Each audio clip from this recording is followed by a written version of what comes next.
नमस्ते। आज के इस विशेष विश्लेषण में हम एक ऐसी चीज पर चर्चा करने वाले हैं जो हर किसी के जीवन से जुड़ी है। आज बात होगी साइकोलॉजी ऑफ मनी, यानी पैसों के मनोविज्ञान की। देखिए, धन और संपत्ति कमाना ना कोई बहुत मुश्किल गणित या मैथ नहीं है। ये पूरी तरह से हमारी सोच और माइंड सेट का खेल है। एक बड़े ही दिलचस्प सवाल से शुरुआत करते हैं। कौन बनेगा करोड़पति जैसे शो में जो लोग करोड़ों रुपए जीतते हैं, वो आखिरकार अपना सारा पैसा खो क्यों देते हैं? अक्सर हमें यही लगता है ना कि बस एक बार अचानक से खूब सारा पैसा मिल जाए तो जीवन की सारी आर्थिक परेशानियां हमेशा के लिए खत्म हो जाएंगी। लेकिन असलियत इससे बिल्कुल अलग है। अगर आंकड़ों पर ध्यान दें तो केबीसी जीतने वाले हर 10 में से मुश्किल से, ध्यान दीजिएगा, मुश्किल से सिर्फ 2 लोग ही ऐसे हैं जो आज भी अमीर हैं। बाकी के 8 लोग वापस उसी स्थिति में आ गए हैं जहां से उन्होंने शुरुआत की थी। इसका सीधा सा मतलब है कि अगर मानसिकता सही नहीं है तो पैसा चाहे कितना भी आ जाए, वो रेत की तरह हाथों से फिसल ही जाता है। तो आइए इसके पहले हिस्से यानी पैसों के मनोविज्ञान पर थोड़ी गहराई से बात करते हैं। ये पैसों का मनोविज्ञान आखिर है क्या? असल में ये एक मानसिक अवस्था है, एक ऐसा माइंडसेट जो तय करता है कि पैसों को लेकर क्या सोचा जाता है, कैसा महसूस किया जाता है और सबसे जरूरी बात, कैसे फैसले लिए जाते हैं। एक बहुत ही हैरान करने वाली बात बताऊं?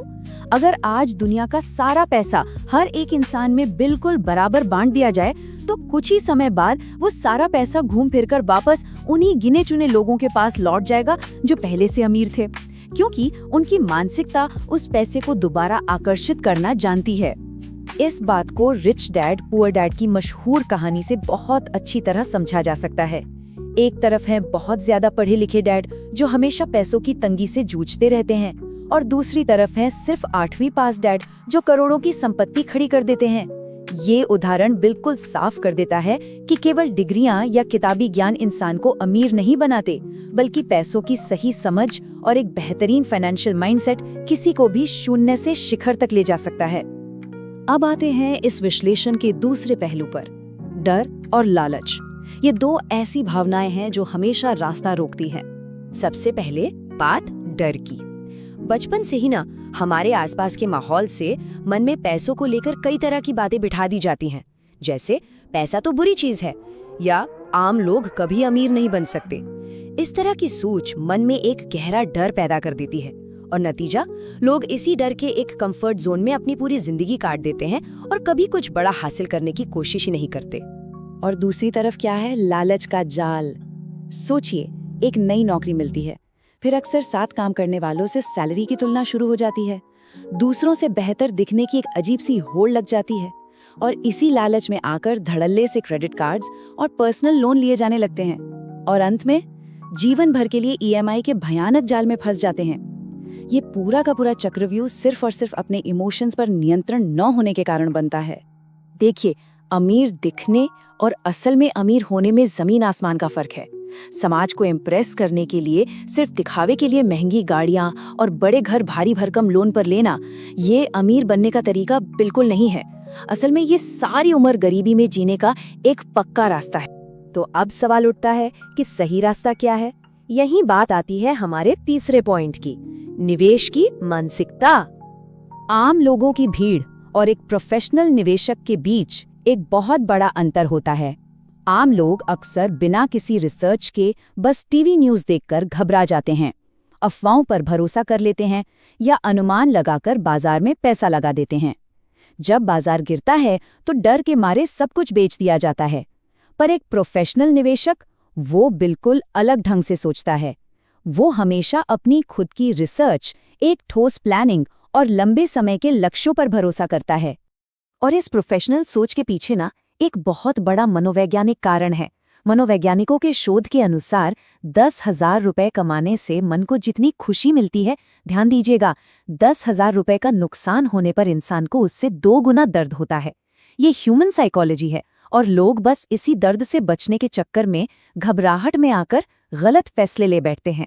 इसीलिए निवेश के सफर में अपनी भावनाओं पर कंट्रोल रखना सबसे अहम कड़ी है।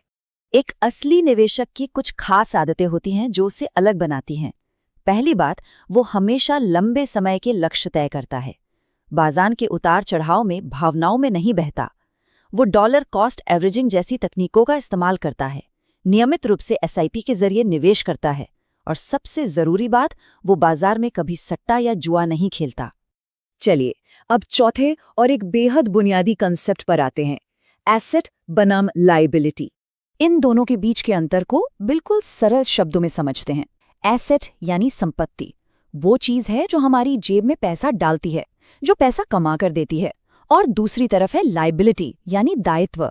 ये वो चीज है जो लगातार हमारी जेब से पैसा बाहर निकालती रहती है। सबसे बड़ी विडंबना जानते हैं क्या है? ज्यादातर लोग अपनी पूरी जिंदगी उन चीजों को खरीदने में बिता देते हैं जिन्हें वो एसेट मानते हैं, पर असल में वो लायबिलिटीज होती हैं। अगर गरीब मानसिकता वाले आय के बंटवारे को देखें तो आंकड़े सब कुछ साफ कर देते हैं। कमाई का लगभग 80% हिस्सा तो सिर्फ लायबिलिटीज और ईएमआई चुकाने में ही चला जाता है। उसके बाद 15% रोजमर्रा के खर्चों में निकल जाता है, और असली संपत्ति बनाने के लिए बचता है सिर्फ और सिर्फ 5%। सोचिए, इस तरह के फाइनेंशियल ढांचे से क्या कभी धन का निर्माण किया जा सकता है? बिल्कुल नहीं। तो अब तक हमने समस्याओं पर बात की, अब आते हैं इस विश्लेषण के आखिरी और सबसे अहम हिस्से पर, फाइनेंशियल फ्रीडम यानी आर्थिक आजादी का रास्ता। इस दिशा में सबसे पहला और सबसे अनिवार्य कदम है कंपाउंडिंग की ताकत को समझना। इसे दुनिया का 8वां अजूबा भी कहा जाता है। इसका सिद्धांत बड़ा सीधा सा है, छोटे और अनुशासित निवेशों को समय की ताकत देकर एक विशाल संपत्ति में बदलना। गरीब मानसिकता से निकलकर अमीर मानसिकता अपनाने के लिए इस कंपाउंडिंग के नियम को समझना बिल्कुल अनिवार्य है। आर्थिक आजादी का ये सफर कुछ बहुत ही स्पष्ट कदमों से होकर गुजरता है। सबसे पहला कदम, हर खर्च को ट्रैक करना। पता होना चाहिए कि पैसा जा कहाँ रहा है। उसके बाद पूरे अनुशासन के साथ बचत और निवेश करना। फिर धीरे धीरे एसेट्स का एक मजबूत पोर्टफोलियो बनाना। और आखिरी मंजिल, अपनी पैसिव इनकम को इतना बढ़ा लेना कि वो हर महीने के खर्चों को आसानी से कवर कर सके। बस यही वो लॉजिक है जो 9 to 5 की चक्की से बाहर निकालता है। इसे एक व्यावहारिक उदाहरण से समझते हैं। मान लीजिए किसी व्यक्ति के महीने का खर्च 15,000 रुपए है, तो उसके लिए फाइनेंशियल फ्रीडम का सीधा सा मतलब सिर्फ इतना ही है, इतनी संपत्ति जमा कर लेना जो बिना कोई एक्टिव काम किए चुपचाप हर महीने कम से कम 15,000 रुपए कमाकर देती रहे। जब आमदनी खर्चों को पार कर जाए, बिना काम किए, वही आज़ादी है। और अब इस पूरे विश्लेषण को समेटते हुए एक बहुत ही शक्तिशाली सवाल सोचने पर मजबूर करता है।